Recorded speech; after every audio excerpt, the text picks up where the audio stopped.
Salam sejahtera, selamat pagi, a very good morning to all of you. Your Excellencies, Dr. Manfred Richter, FNF Board Member, Moritz Kleine-Brockhoff, FNF Regional Director for Asia and Southeast Asia, Dr. Abdul, FNF Malaysia Director, friends, partners, comrades, media, ladies and gentlemen, welcome to IDEA's 7th Liberalism Conference. In search of stability, does liberalism provide an answer? Friends, this is part of our annual exercise to deliberate on the status of and progress towards a Malaysia that upholds liberty and justice, which is IDEA's own vision. Now, over the last 2 years, we have held this virtually, and so we are proud and honored to be able to do this in person after 3 long years. It is also the first physical liberalism conference that I am having the opportunity to do while being in this new position as CEO. Thank you, of course, to our partners, FNF, for sponsoring this annual event, and the team who have flown in all the way from Bangkok and Germany to be here. I also understand that some participants have flown in from Penang and other parts of Malaysia just for the conference, so thank you for being here. Congratulations once again to FNF on your 50th anniversary celebrated last night, having supported Malaysian CSOs in our endeavors towards liberal democracy. IDEAS has been the grateful recipients over the last 12 years of our existence. So, liberal democracy, this is precisely why we are here today. What is liberalism and how can it be applied in our current geopolitical, economic, and social context? Around 30 years ago, liberal democracy was at its peak, with the Berlin Wall having just fallen, the Soviet Union collapsed, the wave of new democracies emerging across Europe, and then later 2 other democracy waves that followed around the world. But in our world that is, and will probably continue to be in the future, ravaged by pandemics, economic recessions, and what's likely to be a long-drawn Russo-Ukraine war, in which countries seem to choose an insular, myopic path to protect their citizens, what is the role that liberalism can play? Indeed, does it even make sense to pursue the ideals of liberalism, especially when we see people across the world returning to a desire of strong, stable governments, ones that are able to make swift, centralized decisions on behalf of their people? How do we balance, finally, this individual liberty with that of the collective good? And this is what we seek to answer at these annual affairs. I hope the 4 panels we've gathered today will keep this bigger question in mind. What is the future of liberalism and liberal democracy as an extension? Today, we know the term liberal itself is so deeply contested in Malaysia. It has negative connotations, and to some people, it implies a group who is completely devoid of moral values. Outside of Malaysia, liberal has also been taken to mean different shades of social and economic ideologies in different parts of the world. What is liberal in the United States may be considered conservative in Europe. So liberalism as a philosophy has in fact had numerous definitions, and they've changed amorphously over time. So if we can go back in time a little bit, in history, where the first liberals were looking for a new order after the turmoil of early industrial capitalism and the 3 late 18th century political revolutions, American, Dutch, and French, which turned society and politics upside down. The idea of liberalism was therefore always contextualized in a vision, in a dream of what society ought to be, as opposed to the nightmares of what were the lived realities of that time. So I quote extensively from this book, Liberalism, The Life of an Idea by Edmund Fawcett. Liberals hope for, number 1, ethical order, without appeal to divine authority, established tradition, or parochial custom. Number 2, they hope for social order without legally fixed hierarchies or privileged classes. Number 3, they hope for an economic order free of crown or state interference, monopoly privileges, and local obstacles to national markets. Number 4, they hope for an international order where trade prevailed over war and treaty prevailed over force.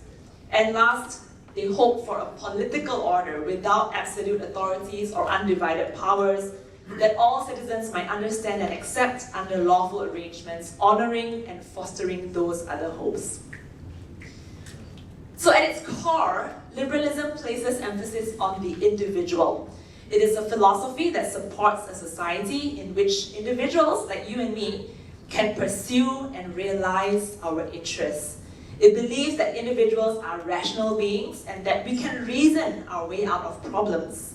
This also, of course, requires personal responsibility for one's own economic and social circumstance, the rule of law to ensure that justice is fairly served to all alike, and tolerance to accept the views or actions that one disagrees with or disapproves of. But let's also get real. Let's fast forward to today. So given the world and the country, Malaysia, that we live in, is there still a relevance for how liberalism can be applied in our lived experiences? Let's take the pandemic as an example, the most recent experience in our collective memory. How could we apply the principles of liberalism in that context? One in which the state, big S, had to make quick, highly centralized decisions to ensure lockdowns were imposed, vaccination rollout was efficient, and measures taken for emergency spending. But perhaps the questions ought to be, were we satisfied with the ways in which the government reacted? Could there have been alternatives, better solutions? What would a liberal democracy have done, and could it have been done better?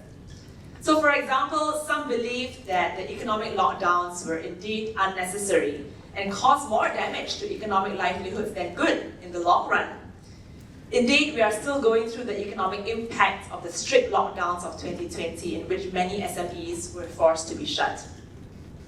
The vaccination rollout, yes, that was eventually efficient, but could it have been done better?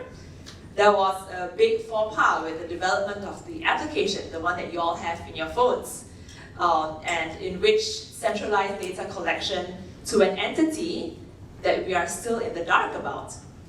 Emergency spending was approved by the cabinet without parliamentary oversight, and the entire parliament was suspended alongside all state legislative assemblies for 2/3 of a year. Could all this have been improved by perhaps decentralizing decision-making to the bottom?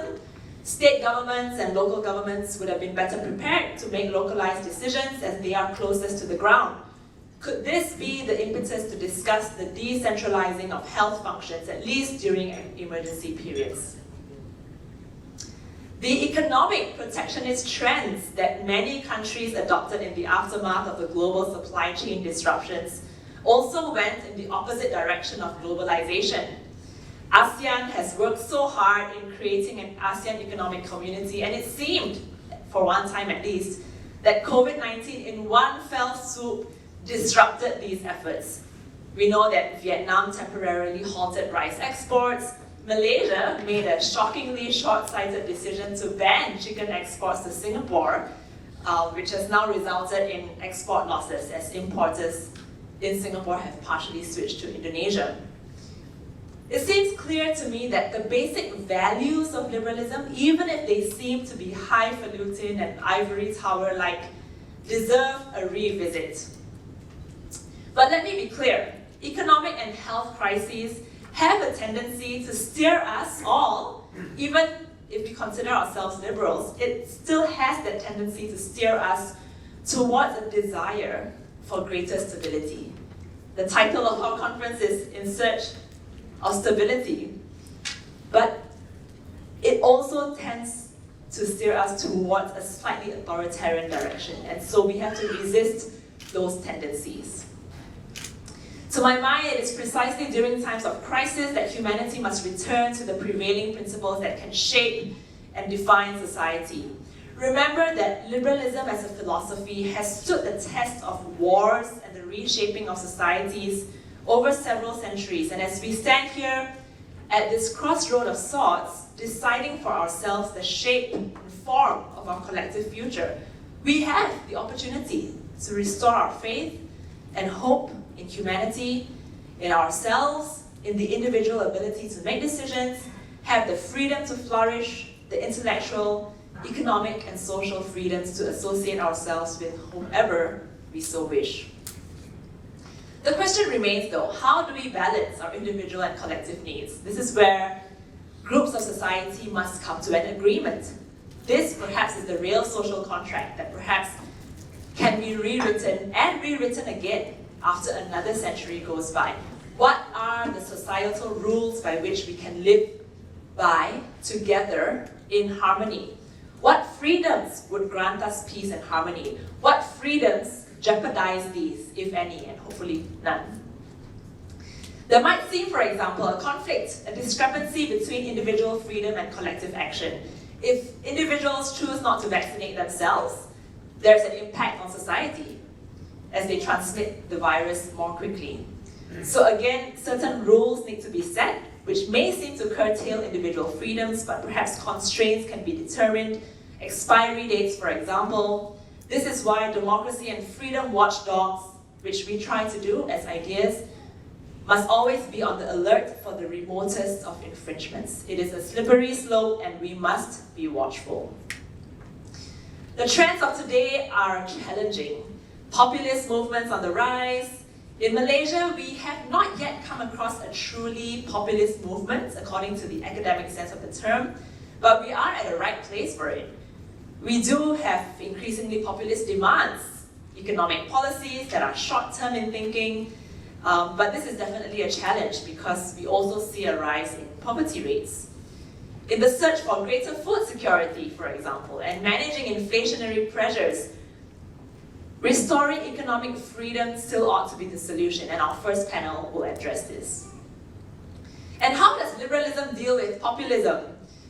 Both are similar in that they stem from the people's demands and desires, and both recognize the role of the state, but populism does not deal with the value of the individual. Populism embraces the principle of popular sovereignty, sometimes pitting people against the elite, assuming that the interests and values of these two do not intersect, and hence sometimes artificially developing a singular will.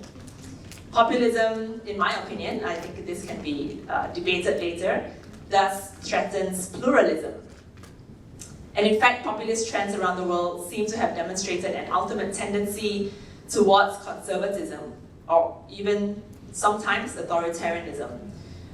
Consider, for example, and all this is up for debate, Trumpism, Brexit, far-right movements across Europe. So the question is, could this be true in the Malaysian case if we were to have such trends in the future? We also have growing disinformation and misinformation trends around the world with Twitter bots, fake Facebook accounts, fake WhatsApp messages, deep fakes in the forms of videos and more. What does liberalism have to say about this? Are individuals really endowed with the intellectual ability to sift through fact from fiction? Anyone who belongs to those large WhatsApp groups will answer no to that question. And if we need to equip ourselves and equip people by educating them, then are humans truly rational people who hold reason in high regard? Our second panel will address this. And in Malaysia, there is a shrinking middle ground as we see liberals, which I use now in the general sense, not the classical liberal terms which I referred to earlier, and conservatives pitted against the others on issues as wide-ranging as GEG, the generational endgame, and Mat Kilau as a film. It's trending now on Netflix.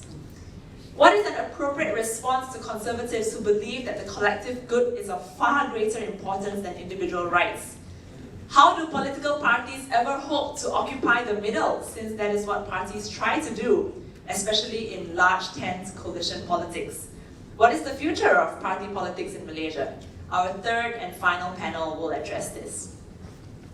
Ladies and gentlemen, perhaps I am leaving you with more questions than answers, but this is why we are here to contemplate these trends every year.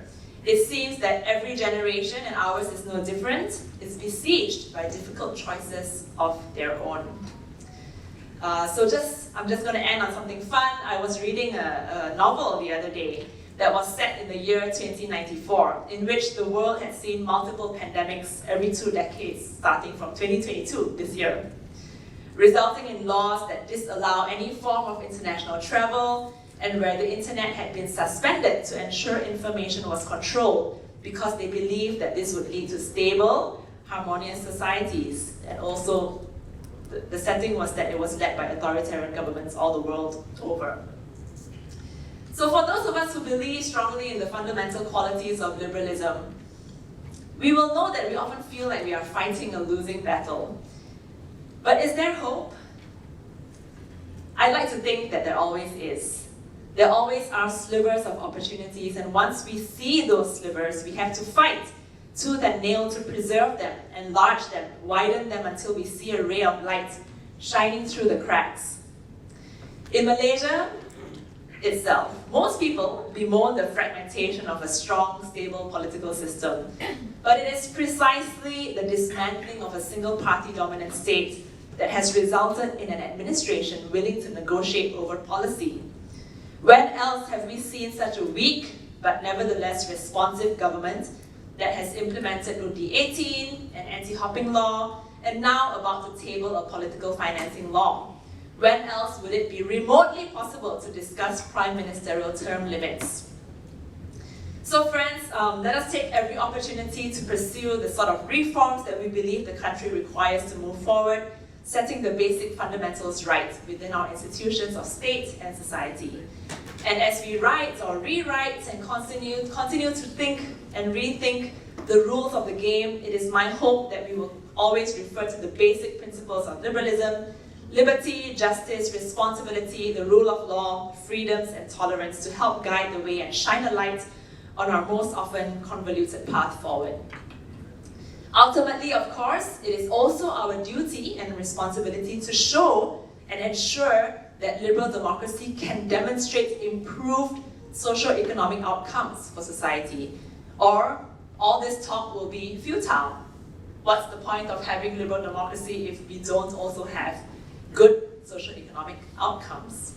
So does liberalism provide an answer to stability? I haven't answered that question, but let's see what the speakers today think. Thank you so much and enjoy the conference today.